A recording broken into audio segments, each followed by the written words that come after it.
2022년 4월 13일 새벽 충청남도 천안시 서북구 성완읍의 한 주점 앞거리에서 평범한 부부 모임은 순식간에 끔찍한 참극으로 변했습니다. 사소한 말다툼에서 시작된 갈등. 하지만 그 끝은 두 사람의 목숨을 앗아가는 잔혹한 살인사건이었습니다. 오늘의 사건 기록. 2022년 4월 13일 오전 0시 13분경 충청남도 천안시 서북구 성완읍의 주점 앞 노상에서 54세 남성이 사소한 시비 끝에 부부 두 쌍에게 흉기를 휘둘러 30대 여성 2명을 살해하고 남성 2명에게 중경상을 입힌 사건. 천안 성완읍 부부 모임 흉기난동 사건입니다.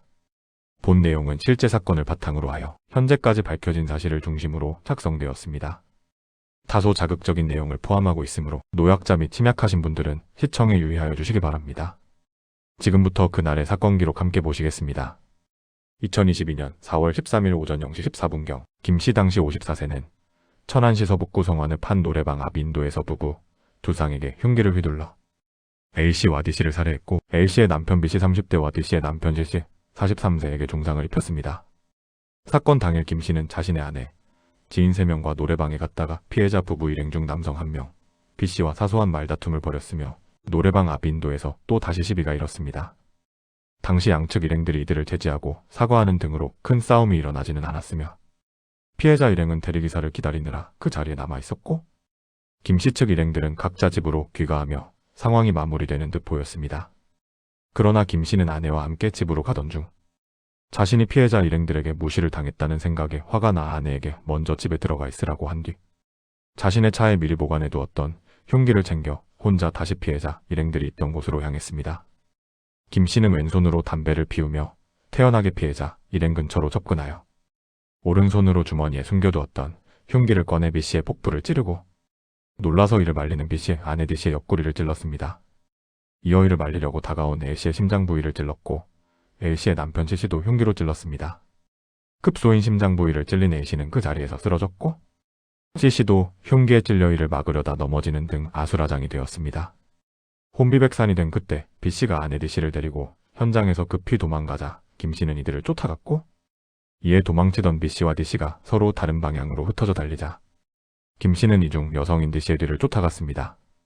도망치던 D씨는 피를 흘리며 인근에 정차되어 있던 차량의 뒷좌석 문을 열고 들어가 문을 잠갔고 김씨는 차량 창문을 두드리고 문을 열려고 하였으나 잠겨서 문이 열리지 않았습니다. 운전석에 앉아있던 차주가 창문을 내리고 그만하라고 말하자 김씨는 차주에게 죄송하다고 사과하면서도 D씨에게 욕설을 하다가 돌아갔습니다. 차주는 김씨와 안면이 있는 사이였다고 했습니다. 몇 분이 지나 경찰이 오자 김씨는 흉기를 버리고 순순히 체포되었습니다. 이 사건으로 결국 남편들인 B씨는 전치 8주, C씨는 전치 10주 이상의 중상을 입었으며 A씨는 첫 사건 현장에서 쓰러진 채 사망했고 승용차로 도망친 D씨는 차량 문을 열고 나오다가 쓰러져 과다출혈로 사망했습니다. 김씨는 경찰 조사에서 나이도 어린 개라는 생각에 격분했다면서도 시비가 빚어진 이유는 기억나지 않는다는 취지로 진술했습니다. 피해 남성들도 다툰 이유가 기억나지 않는다고 진술했습니다. 피해자 부부는 사촌지간으로 저녁 모임 후 귀가를 위해 대리기사를 기다리던 중 참변을 당한 것으로 알려졌습니다. 전과 팔범인 범인 김씨는 범행을 저지르고 나서 도주했다가 신고를 받고 출동한 경찰의 주적으로 체포되었습니다. 김씨는 살인미수로 집행유예를 선고받은 전과가 있었습니다. 전문가에 따르면 가해자가 흉기를 휘두르는 과정에서 피해자들의 목, 심장, 옆구리와 같은 급소만 노렸으며 상처 깊이를 보아 우발적이 아닌 계획적인 살인으로 보이며 가해자의 지인들이 평소 가해자가 TV에 나오는 여성들에 대해 아무 이유 없이 분노를 일으켜서 피했다는 증언이 뒷받침되었습니다. 2022년 4월 26일 경찰은 범인을 검찰에 송치했다고 밝혔습니다. 피해자 유족들은 범인의 신상 공개를 요구했으나 받아들여지지 않았습니다. 피해자들 부부는 집에 초등학생 어린 자녀들이 있는 것으로 알려졌습니다. 부상을 당한 피해자의 남편은 중상을 입고 병원에서 며칠간 회복한 후에 깨어났으나 사망한 아내의 장례식이 끝난 후에 의식이 돌아왔고 피해자들의 어린 자녀들은 피해자들의 장례식 당일 어머니가 세상을 떠났다는 슬픈 소식을 결국 듣게 되었습니다.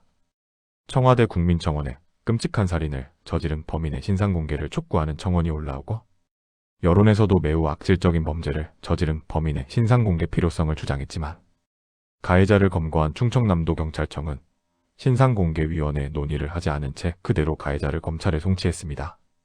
2022년 6월 8일 대전지검 천안지청은 김 씨는 단 한 번의 공격으로 급소를 찔러 다량의 피를 흘리는 피해자를 끝까지 쫓아가 위협했다. 재범 위험성도 매우 높다며 법정 최고형인 사형과 전자발찌 30년, 보호관찰 5년을 구형했습니다. 2022년 7월 11일 범인 김 씨는 선처를 호소했으나 1심의 대전지법 천안지원은 무기징역을 선고했으며 위치 추적 전자장치 30년 부착을 명령했습니다. 사건을 심리한 판사는 피고인이 범행하는 과정에서 피해자들을 살해하겠다는 생각에 사로잡혀 망설임이 없었다며 살인 범죄의 위험성이 높아 사회로부터 영구 격리할 필요가 있다고 설명했습니다. 2022년 9월 30일 2심에서 대전고법은 김 씨의 항소를 기각해 1심의 무기징역을 그대로 선고했습니다. 이날 재판부는 폭력 전과가 있는 데다 폭행 방법과 도구가 흉포해 제발 위험성이 높다며 사회로부터 영원히 격리할 필요가 있다고 밝혔습니다. 그날 새벽 단 몇 분의 분노는 두 사람의 생명을 앗아가고 여러 가정의 삶을 완전히 바꾸어 놓았습니다. 사소한 시비로 시작된 갈등이 돌이킬 수 없는 비극으로 이어진 사건. 분노의 순간이 얼마나 위험한 결과를 만들 수 있는지 다시 한번 생각하게 만드는 사건이었습니다. 사건은 끝나도 기록은 남습니다. 다음 기록에서도 함께 해주시기 바랍니다. 지금까지 사건 기록이었습니다.